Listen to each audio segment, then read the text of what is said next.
آج ہمارے پاس جو تحریر ہے وہ ایک بڑا بنیادی اور گہرا سوال اٹھاتی ہے. خدا کا دوست کیسے بنا جائے؟ کیا اس کا راستہ علم سے، کتابوں کے سمندر سے ہو کر گزرتا ہے، یا پھر یہ دوستی کسی ایسی جگہ ملتی ہے جس کی ہم توقع بھی نہیں کر رہے ہوتے؟ آج کی کہانی ایک ایسے ہی شخص کی ہے جو جوابات اپنی لائبریری میں ڈھونڈ رہا تھا، لیکن اصل جواب اسے بازار کی ایک گلی میں ملا. تو آئیے اس کہانی کی تہوں کو کھولتے ہیں. ہمارے سامنے جو ماخذ ہے وہ ہمیں ایک شیخ صاحب سے ملواتا ہے. یہ ملتان کے ایک نمک کے تاجر ہیں جو راوی کے محلے میں نئے نئے آ کر بسے ہیں. ان کی شخصیت کا جو نقشہ کھینچا گیا ہے وہ ایک بہت ہی نفیس، متوازن اور شائستہ انسان کا ہے. صبح کی سیر پر نکلتے ہیں، ہاتھ میں تسبیح ہوتی ہے اور ان کا ایک خاص تکیہ کلام ہے میرے عزیز. بظاہر ایک روایتی، نیک اور پرسکون زندگی گزارنے والے شخص. بالکل، اور یہ تعارف بہت اہم ہے. یہ ہمیں ایک ایسی تصویر دکھاتا ہے جس سے ہم سب واقف ہیں. ایک ایسا بزرگ جس کو دیکھ کر دل میں احترام پیدا ہوتا ہے. لیکن کہانی کا اصل کمال یہ ہے کہ وہ اس روایتی تصویر کے پیچھے چھپی ایک گہری بے چینی اور تلاش کو سامنے لاتی ہے. یہ کردار کی صرف سطح ہے، اس کی گہرائی وہ آگے چل کر سامنے آتی ہے. صحیح کہا. کچھ دن راوی کی ان سے ملاقات نہیں ہوتی، اور جب ہوتی ہے تو ایک چھوٹی سی تبدیلی نظر آتی ہے. شیخ صاحب خلاف معمول اپنی تسبیح لپیٹ کر جیب میں رکھ لیتے ہیں اور راوی کو مسکرا کر اپنے ہاتھ کی چائے پلانے کی دعوت دیتے ہیں.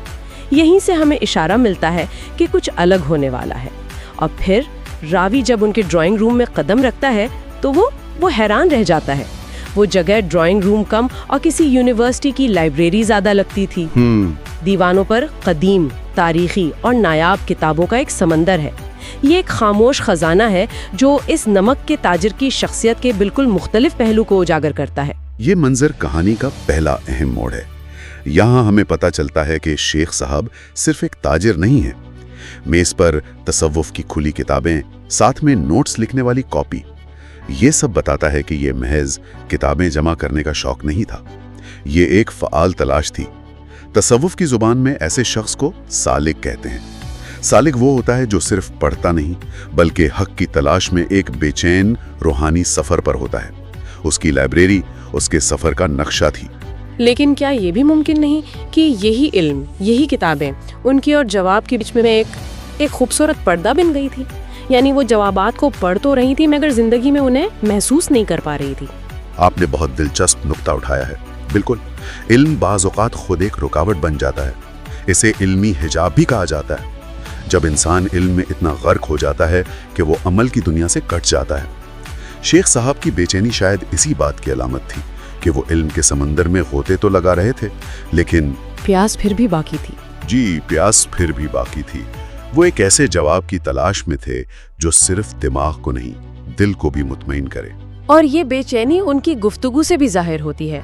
جب وہ چائے کی ٹرے لے کر آتے ہیں جس میں نمکین بسکٹ، کھجوریں اور السی کے لڈو ہیں، یعنی ان کی شخصیت جیسی ہی سادہ اور پرخلوص ضیافت. بالکل. تو بات چیت شروع ہوتی ہے دین، دنیا، روحانیت، اور پھر وہ اپنی زندگی کے اس مرکزی سوال پر آتے ہیں. وہ راوی سے کہتے ہیں، میرے عزیز، میں ایک سوال کا جواب ان تمام کتابوں میں ڈھونڈتا رہا. جواب ملے بھی مگر دل کو وہ سکون نہ ملا جس کی تلاش تھی. یہاں ذرا رک کر سوچنے کی ضرورت ہے. یہ ایک عالم شخص کا اعتراف ہے. وہ یہ نہیں کہہ رہا کہ کتابوں میں جواب نہیں، وہ کہہ رہا ہے کہ اسے وہ تجربہ نہیں ملا جو ان جوابات کو سچ ثابت کرے. یہ علم اور عرفان کا فرق ہے. علم آپ کو بتاتا ہے کہ منزل کہاں ہے، لیکن عرفان یا روحانی تجربہ آپ کو اس منزل پر کھڑا ہونے کا احساس دلاتا ہے. شیخ صاحب کے پاس نقشہ تھا لیکن وہ زمین پر قدم رکھنے کے احساس سے محروم تھے. تو پھر ان کی اس علمی دنیا میں، اس انٹلیکچوئل سفر میں ایک بالکل غیر متوقع چیز داخل ہوتی ہے، بازار کا ایک ٹوٹا ہوا جوتا. یہیں سے کہانی کا رخ بدلتا ہے. شیخ صاحب بتاتے ہیں کہ ایک دن ان کا ملازم چھٹی پر تھا اور وہ سودا لینے خود پیدل ہی بازار جا رہے تھے. راستے میں ان کی نظر ایک 6-7 سال کے بچے پر پڑتی ہے جو ان کے آگے چل رہا ہے. بچے کے جوتے ٹوٹے ہوئے ہیں اور وہ بڑی مشکل سے پاؤں گھسیٹ رہا ہے. شیخ صاحب اسے آواز دے کے روکتے ہیں اور پوچھتے ہیں، بیٹا تمہارے جوتے کیوں ٹوٹے ہوئے ہیں؟ اور یہاں بچے کا جواب آتا ہے جو کہانی کا دل ہے۔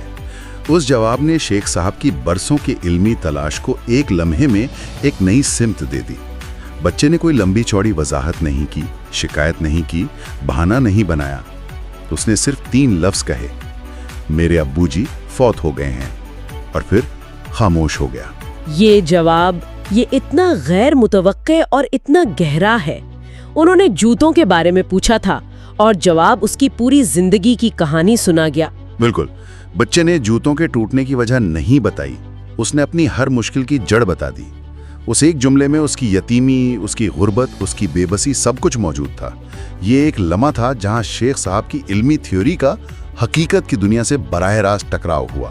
کتابوں میں یتیموں کے حقوق پر سینکڑوں صفحات پڑھے ہوں گے، لیکن آج ایک یتیم اپنی پوری حقیقت کے ساتھ ان کے سامنے کھڑا تھا۔ ایک ڈیوائن انٹرپشن تھی۔ جی، ان کی روٹین کی زندگی میں ایک الہامی مداخلت۔ شیخ صاحب خود کہتے ہیں کہ وہ چند لمحے مبہوت رہ گئے، کچھ بول نہ سکے، پھر انہوں نے اس بچے کا ہاتھ